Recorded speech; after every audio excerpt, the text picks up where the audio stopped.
So there's this story of his called The Tiny Sacred. It's from his first collection, from when he was even younger than Conrad is now, I think. And there's this little orphan girl in it. Her name is Annabelle, but they call her the Thimble. Isn't that great? And she has consumption or something. So she lives mostly in her room, mostly in bed.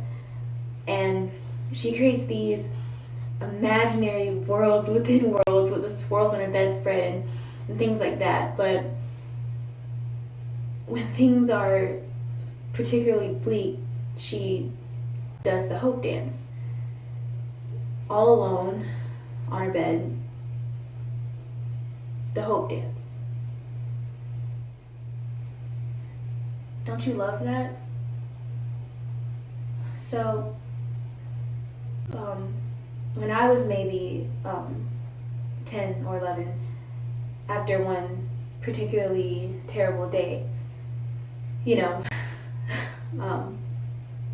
evil stepfather,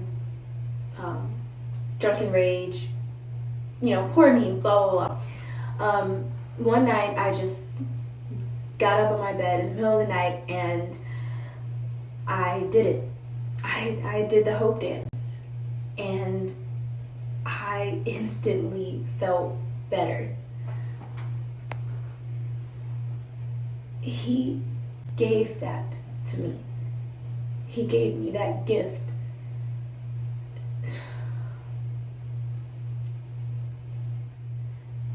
And now he's right here. And he seems to like me.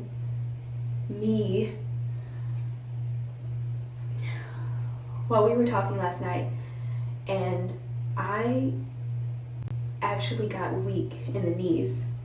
That's a thing that actually happened. My knees got weak.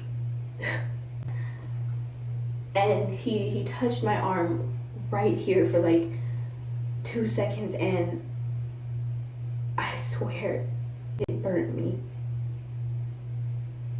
I mean,